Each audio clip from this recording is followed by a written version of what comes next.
My brothers and sisters, the hadith presented to us is in Sahih Bukhari, and I'll quote it to you.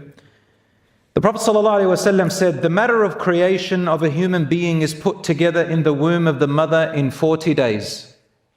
When your mother first conceives you, when you are a drop of sperm mixed with your mother's egg, and you become a little tiny embryo or whatever it is, for 40 days you stay that way."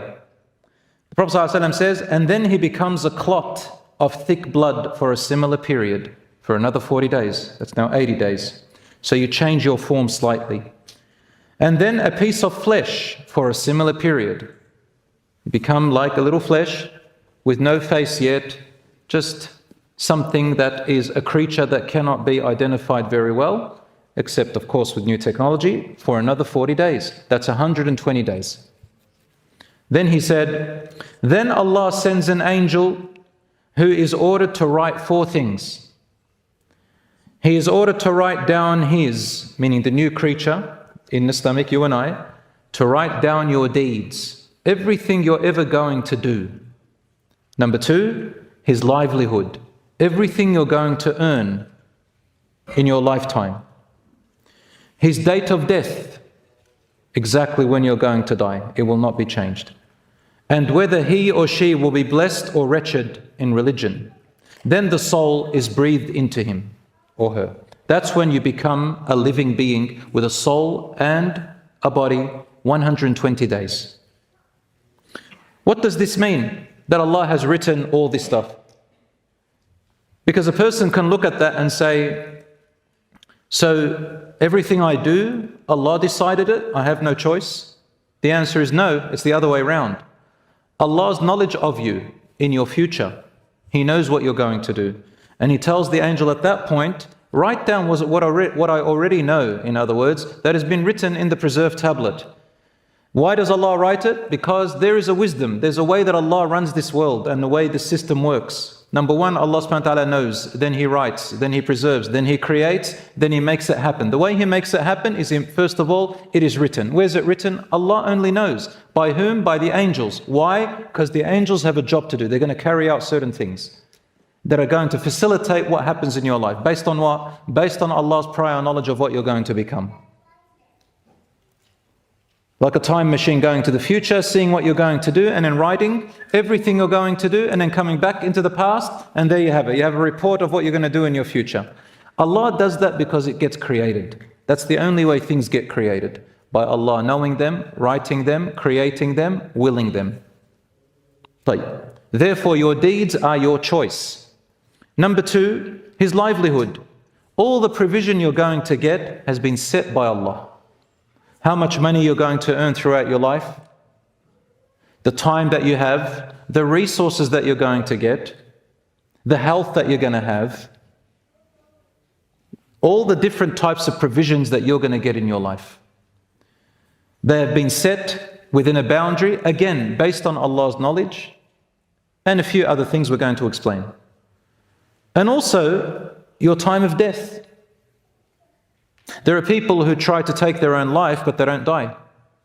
And there are those who Allah subhanahu wa ta'ala allows to die when they take their life, but they have a consequence for that. And that's another story. That's up to Allah to judge them. But why I mentioned that is to show you that just in case someone says, but if their date of death is written, we have no control, what about those who take their life? I say to you, that's only with Allah's permission. And there are those who don't want to take their life, but they still die. And in the end, everybody will meet their death. One way or another, it is inevitable. It's been written before you were even born. And lastly, whether you're wretched or blessed, what does that mean? It means whether you're going to be from the people of paradise or hellfire. What does that mean? It means Allah knows what you're going to do and where you're going to end up. You might ask them, why would Allah create us? This is not our business to ask Allah about Himself. Allah is nothing like us. But it is for us. There is a wisdom why He created us and put us in this world, and here we are. But it is written and created, and everything comes to be. You start living it out. Of course, it's all based on your choice as well. Allah didn't say, this person's going to pray, this person's not going to pray, because I don't want them to pray, or I want them to pray. No, Allah doesn't do that. Allah just writes what you are going to do in the future. But now that we've said this hadith, you could see these four matters. Every single one of them is called in Arabic rizq, which means sustenance and provision. What does rizq actually mean in Arabic, in Islam, and in the Arabic language? It literally means anything that you receive that benefits you. I repeat one more time. Rizq, mentioned in the Quran 128 times or so, means anything that you receive that benefits you. Unfortunately, the majority of people, when they talk about provision and rizq, what's the only thing they think about? Or majority of people, what do they focus on? Money. Is money the only thing that benefits us? It benefits, but is it the only thing? I will argue with you, and lots of scholars argue that it's among the last ones. A lot of people say money brings you happiness. It brings you some happiness, yes, but it's not all the happiness. So provision and sustenance comes in many different ways and types. Why do I say this? Some people have more money than others. Just because you have less money than someone else does not mean that Allah is not looking after you in other ways. Because if you start thinking only money, then you've restricted your entire life and your happiness to just that. That is a very shallow thinking and very narrow thinking. I'll give you an example. A person cannot make money if they don't have the intelligence. A person cannot make money if they don't learn how to make it. A person cannot make money from areas that they want to get into without having the knowledge and the skill for it. A person cannot make money if they don't have the opportunity. A person cannot make money if, for example, they want to get into an area that requires health but they're not healthy.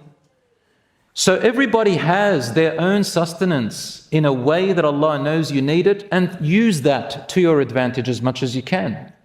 It doesn't mean everybody's exactly the same. It doesn't mean just because you're not rich, it doesn't mean Allah is not looking after you. So change first of all the mindset that rizq is not just money. Money is just a means to something else. For example, if you have connections, that's wealth. You have connections with other people, with powerful people, that's wealth. You have a really good way of communicating. Communication is wealth.